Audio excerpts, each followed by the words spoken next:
Bom, olá pessoal, meus amigos, minhas amigas, sejam todos muito bem-vindos a mais um estudo das obras de Leon Denis e a gente está aqui neste momento estudando o livro O Porquê da Vida.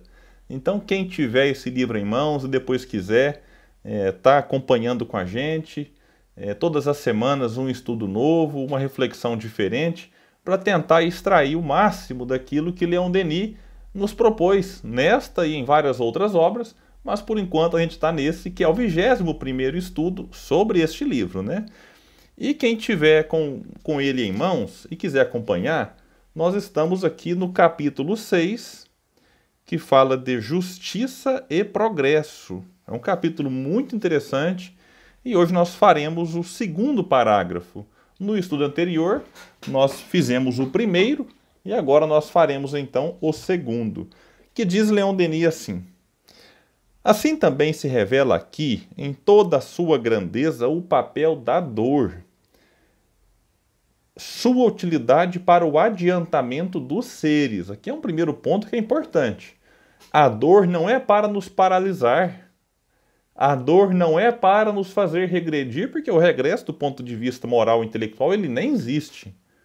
Mas tem gente que às vezes pensa, e a gente no momento de dificuldade fala, puxa vida, tô sofrendo que é para voltar atrás. Não, ninguém volta atrás. A gente sofre, a gente sente dor, é para fazer uma pausa, olhar para aquilo que está causando a dor, mudar a atitude e crescer.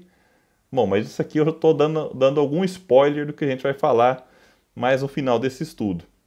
Então é o primeiro ponto, utilidade da dor para o adiantamento dos seres. Cada globo, isso aqui eu acho muito bonito, rolando no espaço é uma vasta oficina onde a substância espiritual é incessantemente trabalhada. Então, um globo rolando no espaço é interessante porque a gente pensa que o planeta é grande, mas como já falamos em outros estudos aqui, o nosso planeta é muito pequeno. Então, quando a gente olha uma imagem do satélite, é pequeno, então ele rola. Até por conta do seu formato aí, dá pra gente dizer, né? O movimento que ele faz, ele está realmente rolando no espaço como uma vasta oficina. E quando ele traz aqui substância espiritual, ele já complementa dizendo, assim como um mineral grosseiro, sob a ação do fogo e das águas, transforma-se pouco a pouco num metal puro, assim a alma humana, sob os pesados martelos da dor, transforma-se e se fortifica. Mas voltando na questão da substância espiritual, como nós já falamos também no estudo anterior, lá quando Kardec aborda na questão 540, né, do átomo ao arcanjo, que o arcanjo já foi átomo, dessa questão do princípio inteligente estagiar pelos diversos reinos da natureza, até que chega o ponto em que esse princípio é individualizado. E aí ele passa a ser um espírito com a letra E maiúscula, ou seja, um ser inteligente, e não mais um princípio inteligente como era antes. Então ele vai, essa substância sendo trabalhada incessantemente, o tempo todo. E aí ele vai falar aqui em relação ao papel da dor, né? Transformando e fortificando, e faz a comparação com o mineral grosseiro, realmente interessante. Mas vamos avançar aqui. Quando se fala de purificação, ele diz que a dor é a purificação suprema, a fornalha, onde se fundem todos os elementos impuros que nos maculam: o orgulho, o egoísmo e a indiferença. Então a gente já viu aí, né, em várias indústrias, utilização, por exemplo, da fornalha, ou de métodos até mais avançados, com a finalidade de pegar um metal resistente e moldá-lo e colocá-lo ali como se quer. Então, aquele material, aquele objeto até então resistente, duro, ele precisa de um fogo, que Leon Denis vai comparar aqui com o que a gente precisa em relação à dor, para se aperfeiçoar, ou para ser aperfeiçoado, já que é o homem que aperfeiçoa o objeto. E ele diz em relação a nós mesmos, nesse sentido de que nós, muitas vezes, muito endurecidos, precisamos da dor para que nós nos modifiquemos. E alguém pode até se perguntar, mas não poderia ser uma modificação sem a dor? Bom, eu não consigo imaginar, assim, porque a gente fala do nosso ponto de vista, né? Então, do meu ponto de vista, eu já tentei imaginar, não, às vezes a pessoa vai conseguir, mas é difícil, gente. Porque quando a gente menos espera, a gente está imobilizado, porque quando a vida está muito boa, aí a gente dá uma acalmada e não se preocupa com as questões de espiritualidade, que não tem relação direta com religião, que tem pessoas que desenvolvem a religiosidade, mesmo não estando vinculadas a uma religião. Pessoas espiritualizadas, mesmo sem vinculação a uma seita religiosa, a uma determinada igreja, templo, centro. Então há muitos momentos em que a dor aparece como que nos convidando a desenvolver isso em nós. Religiosidade no sentido de a prática do amor, independente da religião. Então a gente acaba que precisa da dor. Eu posso falar pela minha experiência. Quando a vida estava ali tranquila, não tinha tanta preocupação, tinha aquelas preocupações, mas coisas do dia a dia, tá calor demais, nossa, hoje choveu. Eu precisei de uma dor um pouco mais forte na minha vida para me despertar.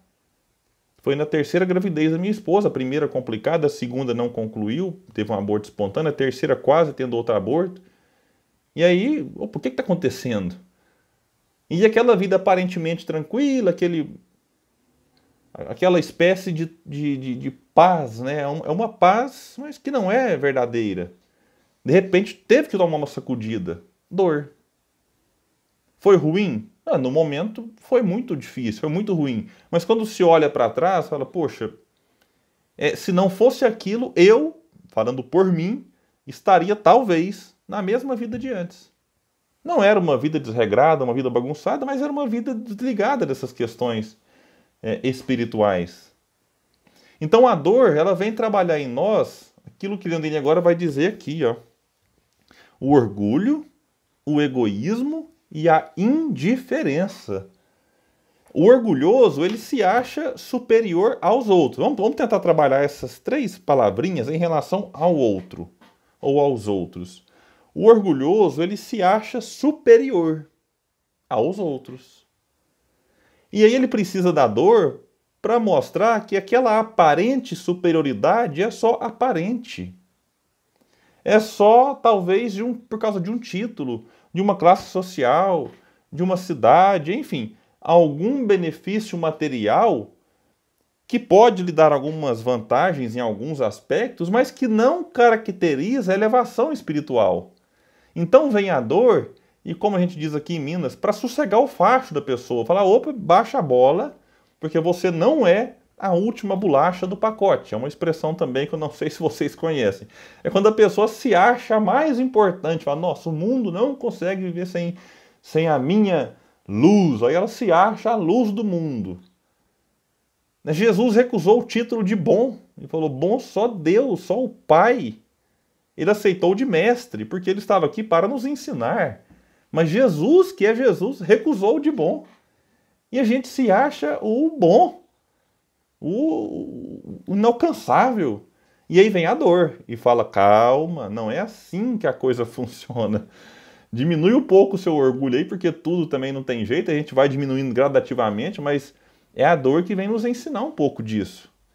Às vezes uma dor que vem trabalhar questões que a gente chama de dignidade, eu estou cuidando aqui da minha moral, não sei o quê, mas às vezes a gente está com orgulho. Orgulhos antigos que são repassados de geração para geração, e a dor vem e te coloca numa situação, às vezes, de depender de alguém para colocar comida na sua boca. Trocar a fralda de alguém já adulto. Alguém tem que lembrar a hora de tomar o remédio, porque às vezes a nossa memória já não funciona mais como antes. Então a dor vem e nos ensina, é uma escola. O egoísmo, então, nem se fala. Não, o egoísta pensa que é autossuficiente. Eu não preciso dos outros. O mundo gira em torno de mim. É o excesso de eu me basta, né? Eu não preciso mais dos outros. E como não preciso mais dos outros, eu me recuso a ajudar os outros. É a ideia do cada um por si, Deus por todos. Eu assisti uma série tipo de um reality show. Tinha lá um rapaz muito egoísta e ele não entrosava, ele vivia isolado do grupo. Tinha ali 16 pessoas, 15 tentando conviver numa boa, fazendo ali, buscando comida junto no meio do mato, buscando água, tentando organizar, e esse um totalmente solitário, e ele se dizia, não, eu estou tranquilo, não preciso de vocês, e falava isso tranquilamente. Até que chegou um certo ponto que ele precisou, ele sentiu dor, e aí ele teve que quebrar um pouco, que não foi tudo, do seu egoísmo e aceitar a ajuda dos outros. E a partir daí, ele também começou a ajudar um pouco mais os outros 15. Então é a dor que vem mostrar para nós que a gente vive numa sociedade. E a sociedade é feita de indivíduos. E esses indivíduos, se todos forem egoístas, é o caos. Não dá, a sociedade não progride. Porque vai virar a luta do mais forte, oprimindo o mais fraco. Então é necessário a gente compreender que a dor vem quebrar um pouco do nosso egoísmo e também da indiferença. Indiferença em relação aos outros é quando eu olho para o problema alheio e não me importo, porque o problema é do outro, não é meu. Tudo bem que não dá para carregar o problema do mundo nas costas e nem conseguir, vamos dizer assim, ajudar em todos os lugares. Mas a gente precisa pelo menos se importar com o problema dos outros. Mesmo que eu não consiga estar lá junto, ajudando de uma maneira mais eficiente, uma prece já é trabalhar a indiferença em nós. Mas quando eu me coloco na condição de indiferente e não me importo com o sofrimento do outro, daqui a pouco eu vou enfrentar uma dor. Castigo de Deus? De jeito nenhum. Mas apenas uma das oportunidades que a vida me dá de entender que, da mesma forma que na minha dor, outros que não a sentem se importam com ela, me ajudam, é uma lição para que quando a dor for do outro, eu também possa me importar com ela.